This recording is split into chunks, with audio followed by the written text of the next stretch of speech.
Councilors, ang mga naglain na paminaw karon kabalo ko kita tanan taga Davao. O kami sa City Council nanawagan ni sa tanan taga Davao na mag-unite ta. Kaya ito ang tema karon sa araw ng Davao is we are resilient, we are strong, we are Davao. Tama ba? No, sa katulang dagang salamat no, ay padayon nato protektahan ang atuang pinalanggan Tatay Digong kay kanila atong pwede ikabalos niyang tanan ng mga gwapong di mamatag sa tuwa. Sa katulang dagang salamat sa iyong tanan. So yun no, time check tayo dito. It's 3:25 ng hapon. Councilor Bones Militar. Ito rin atong tawagan na po ng First District City Council. So alas 3 benching ko ng hapon, Davao City, San Pedro Square. Ito yung ganap dito event. So kaganina, alas 12, alauna. Wala pa masyadong tao na ngayon, marami na. Bali, gathered na yung ano dito, yung Davaoin News ngayon. So mamaya hanggang gabi no, dire-diretso to dito. Mas marami pa itong makapunta mamaya. Kasi ang iba nasa trabaho pa. Pero marami na dito, ano pa lang, alas 3 pa lang. So, pakita ko lang sa iyo ano, yung ganap dito. Parang update na to dito sa Davao City. Kung ano bang happenings, anong event dito, ano yung latest na kaganapan. So kung dyan sa Manila ay may mga ano na rin no, may mga gatherings na rin ang ating mga kababayan ng mga Pro Duterte. So dito sa Davao City, Solid Duterte andito na rin no, nag-gather sa City Hall Drive sa may San Pedro Square, Davao City. Hindi kayo mamalikas ba? Kung wala yung mga media na medyo kayo mamalikas ganoon lang. Iyan ang ano, di na naparisto si Tatay Digong. Iwa na jurisdiction, magpabiling na konusyon. Pero siya imo, Tatay Digong deserve this kind of treatment. Huwag lang ipalubong ang amahan sa may utang kamumoto na presidente. Una kami ay ibalos.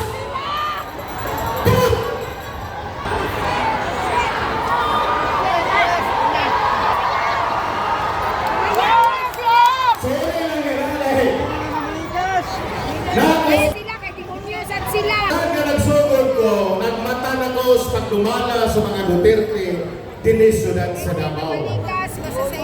Og nasayop kita dikan sa nahimong killing fields ang Davao Zona.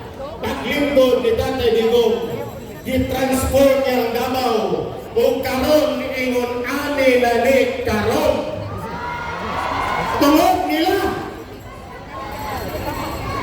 wala karon gusto nila kaon si Tatay Digong sunod na po si Vice President Inday Sara Duterte.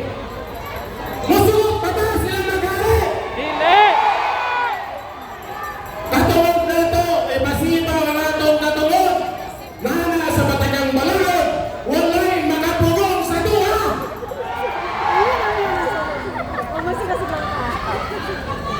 Grabe ka, pastoso. Sorry lang yun, Agay. O ka lang, kabalo mo. Politika ka nga bro. Pero supposedly, araw ng Davao ron, kung sa atong tema, resilient, bot pasabot, dili tamapukan. We are strong. Lingkod kinakoskan. O we are one, united, nagkaiusa kitang tanan. Kani politika unta, tuwa na, mga istorya, kansaw nili, kansaw dito, ayuda nili, ayuda dito. Pero lahi nili. Kaning mga konsihal nili, kaning mga kawaman ako, kung nang kami kwarta, wala kami sa mga Duterte.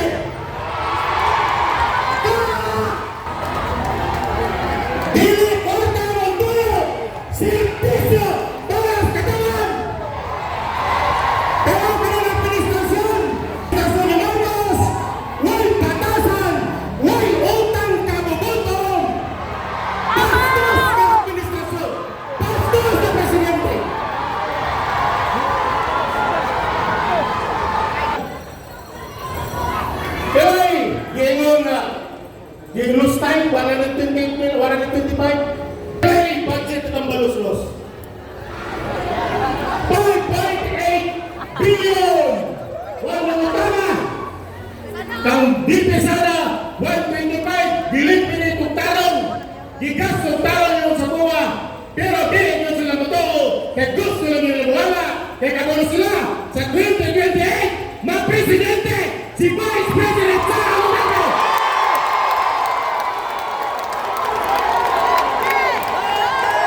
Duterte! Duterte! Duterte! Duterte!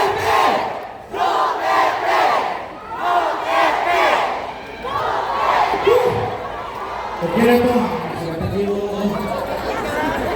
Kaya na po. Basta kita. Ang Davao, Davaoeños are not for sale. Okay lang gawatan. Kaya ato na bata. Pero kinsan katawan. Pagpapagiging ako. Dagan sa lahat. Daghang salamat, Councilor Tek Ocampo. O karon, mga katawan, giahon tamatanan nga inyong mga kabarintihan, mga igsuon, mga anak, kung namahimo, pwede na ito pagtuon diri sa Rizal Park, kaya hangtod pa taon niya. O kung dili maganda, muhangyo misinyo nga mag-live ta ang dalan para makakita ang ato mga kaigsuunan. Mga katawan, sa suporta, sa team, former President, Rodrigo Roa Duterte. Dili ta musugot nga nagpaugon ang Davao City. Kay kita ang nakatabang bago sila nakalingkod sila ang gusto. Tama dili? Dili sila makatungtong ang pwesto niya kung wala ang Vice President Ipe Sara Duterte. O karon, atong ihatag sa tuwa City Councilor atong parabagan Pogpog Bella Fuerte.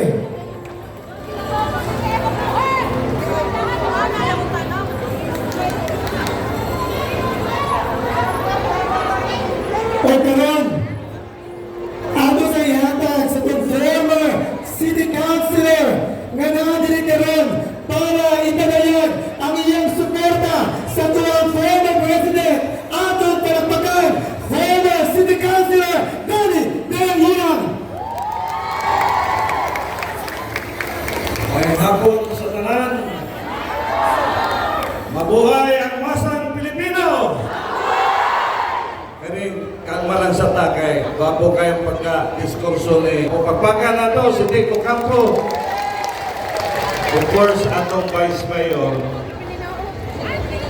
Daghanan ang istorya about KPRRD. Ang pangutana ani ron asa ta paingon pagkaumanani. So daghang nanawag ako masilan usa ka mayor ni Hilak Subic, Sambales, sa Cotabato, nangutana sila sa isunod ng plano. Ang karing kung maura ni bigil-bigil di kayo. Ang akong suggestion, nakita kami ni Alan Simuag o si Mikal, naman si Vice Mayor, siguro pwede ta maghimo og programa nga ang tanang taga Davao mugawa sa karsada o magdalag kandel atong sindihan o ipadron nato ipakita nato sa tibok kalibutan nga ang taga Davao di musugot mawa si President Rudy Duterte. Tama! Gikat lasang pakibato panuhon tanan kita usara na kapamagi candle lighting ta San Pedro tanang barangay official tanang mga nagpuyo diya sa atong barangay muabot og tag sa 1,500 panlinya taga sa karsada mag candle lighting ta. Tama dili? That is one.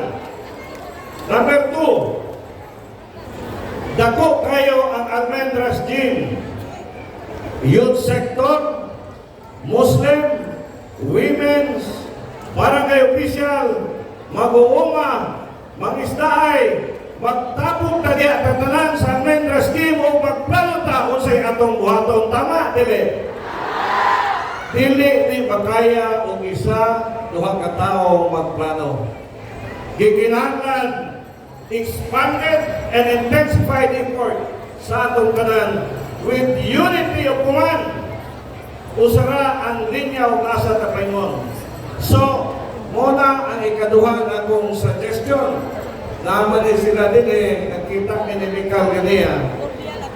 Tanang barangay official pwedeng mutambong mag Duterte Sanita sa Tibok, Davao City o ang taga Ubang Region na nagpuyo diri sa Davao, Davao del Norte, dito sa ubang lugar.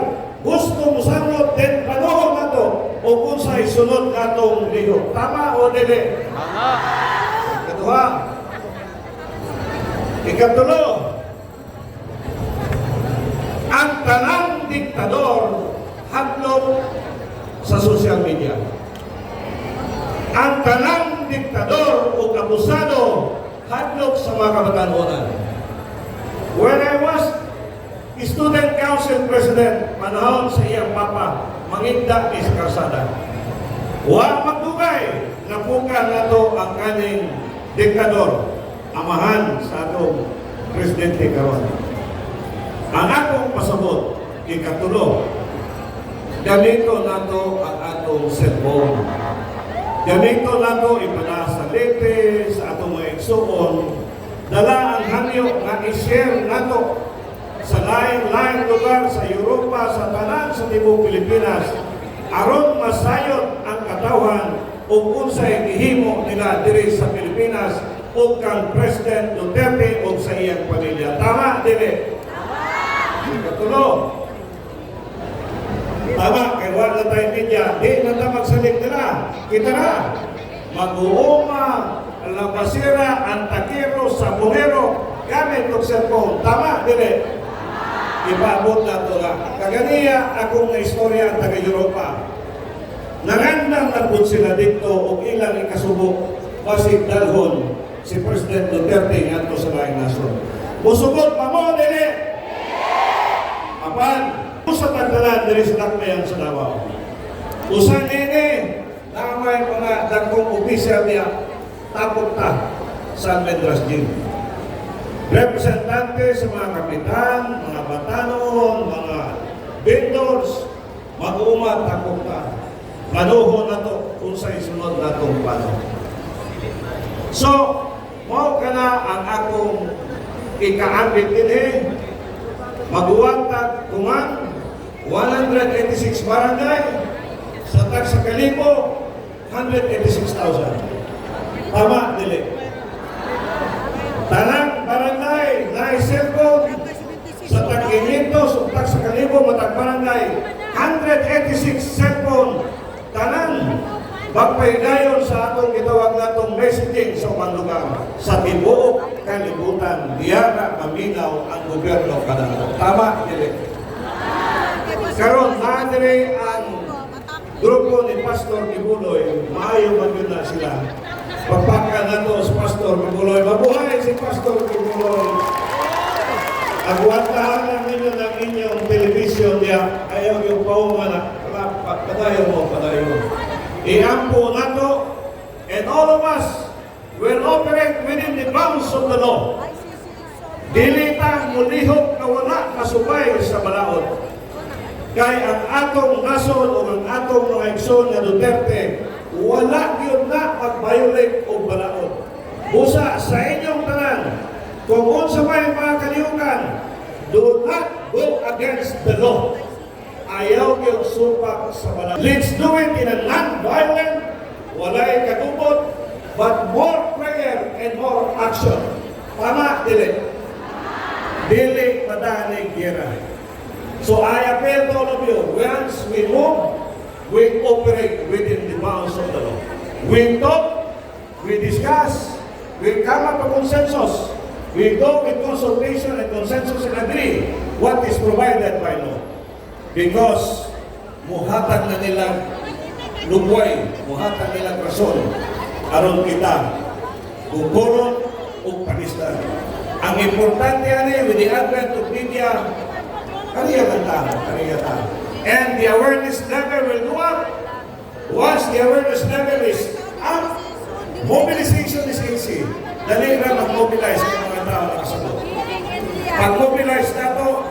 palihog tayo. So sa inyong tanan, I challenge the group here.